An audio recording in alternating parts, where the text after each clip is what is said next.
नमस्कार दोस्तों, हर्ष के साथ राज यूट्यूब चैनल में आप सभी का स्वागत है। दोस्तों 2018 दिसंबर पब्लिक एडमिनिस्ट्रेशन के जो पेपर हुए थे, मैं उनको डिस्कस कर रहा हूं। अभी तक मैं 1 to 80 क्वेश्चन को डिस्कस कर चुका हूं और आज मैं 80 to 90 क्वेश्चन 10 क्वेश्चन को मैं डिस्कस करूंगा। तो लेट अस स्टार्ट। तो प्रथम क्वेश्चन है कि यह कथन कि प्रत्येक व्यक्ति को शिक्षा का अधिकार, शिक्षा कम से कम प्रारंभिक और मौलिक स्तर पर निःशुल्क होगी, कहाँ प्रतिपादित है? तो प्रथम है कि मौलिक अधिकार अनुच्छेद 19 में, दूसरा है मानवाधिकार की सार्वभौमिक घोषणा अनुच्छेद 26(1) में, और थर्ड ऑप्शन है राज्य के नीति निर्देशक तत्व 39A में, और फोर्थ ऑप्शन है सूचना का अधिकार 2005 उपबंध 2 में दिया गया है। तो देखिए दोस्तों, आपको ध्यानपूर्वक भारतीय संविधान के आर्टिकल भी देखने हैं। खासकर भाग 3 तो आपको जानकारी अच्छे से होनी चाहिए, और मैंने अपने वीडियो लेक्चर में आर्टिकल के बारे में किस प्रकार आपको याद रखना है मैंने बता चुका हूं, तो आप प्लेलिस्ट में जाकर देख सकते हैं। तो दोस्तों, प्रत्येक व्यक्ति को शिक्षा का अधिकार, शिक्षा कम से कम प्रारंभिक और मौलिक स्तर पर निःशुल्क कहाँ होगी? तो ये जो आर्टिकल है, तो सेकेंड ऑप्शन होगा मानवाधिकार की सार्वभौमिक घोषणा जो हुआ था, उसमें आर्टिकल 26A में ये दिया गया है। तो इसका आंसर क्या होगा? सेकेंड। नेक्स्ट है 82 क्वेश्चन। दोस्तों 82 क्वेश्चन कहता है कि निम्नलिखित में से किसने ब्रिटिश शासनकाल में भारत में सचिवालय को संगठित एवं सुदृढ़ करने के लिए महत्वपूर्ण कदम उठाए हैं? तो प्रथम ऑप्शन है लॉर्ड जॉर्ज, सेकंड ऑप्शन है लॉर्ड कॉर्नवालिस, थर्ड ऑप्शन है सर रॉबिन्स, और फोर्थ ऑप्शन है सर रॉफेल एस हेटन। तो दोस्तों, आपको जहाँ तक मालूम होगा कि भारत में अगर सिविल सेवा का जो जन्मदाता माना जाता है, सिविल सेवा लाने का जो कार्य किए थे, वो लॉर्ड कॉर्नवालिस थे।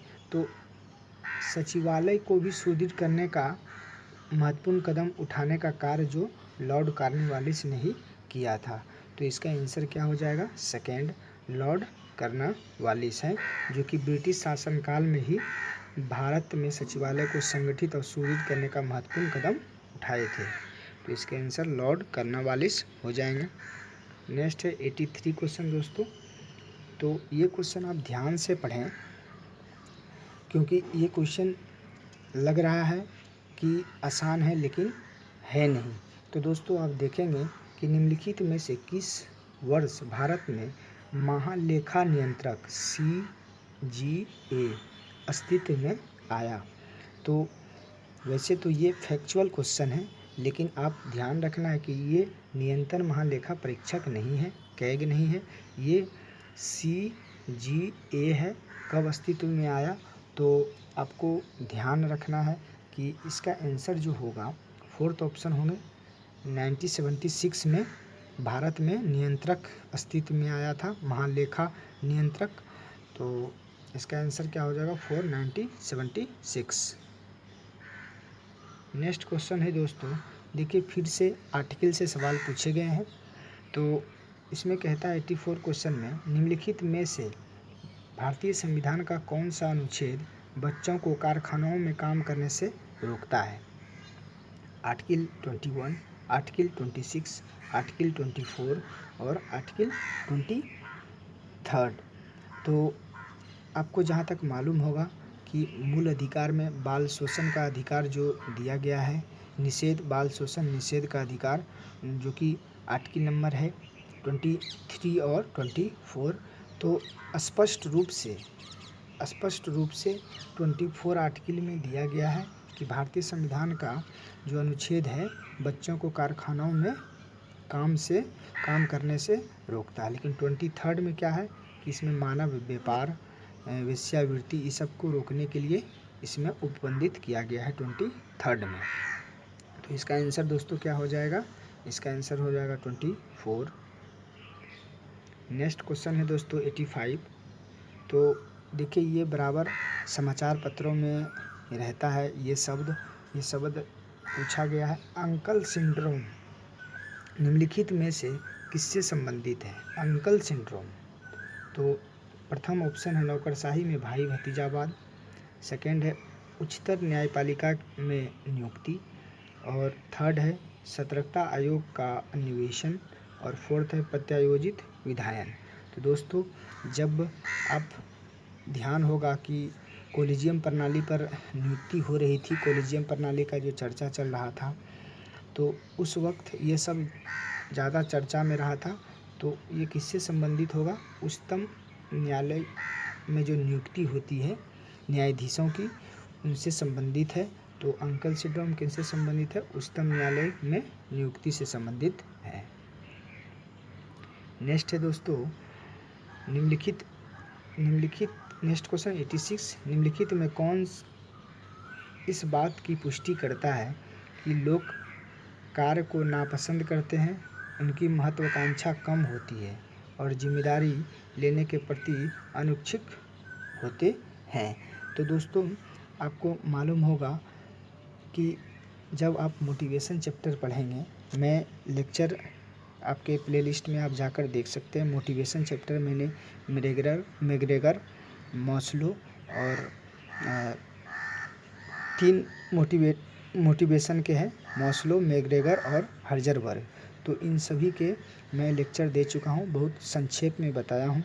तो एक्स वाई सिद्धांत जो है, आपको ध्यान होगा कि वाई जो सिद्धांत है, वाई सिद्धांत में पसंद करते हैं हर कार्य को, वो कार्य को लेने के लिए उत्साहित रहते हैं। लेकिन एक्स सिद्धांत, एक्स जो है वो जिम्मेदारी लेने के प्रति अनिच्छुक होते हैं, महत्वाकांक्षा कम रहती है। तो इसका आंसर क्या हो जाएगा? एक्स, सिद्धांत एक्स। तो आप प्लेलिस्ट में जाकर देख सकते हैं, मैंने वहाँ अच्छे तरीक़ा से बहुत कम समय में बता चुका हूँ। मोटिवेशन जो कि मॉस्लो की आवश्यकता सिद्धांत है, मैग्रेगर का जो एक्स वाई सिद्धांत है, और हर्ज़बर्ग का जो कि आपको द्वि सिद्धांत जो आप के बारे में मैंने स्पष्ट रूप से बताया है। तो इसका आंसर क्या हो जाएगा? थर्ड।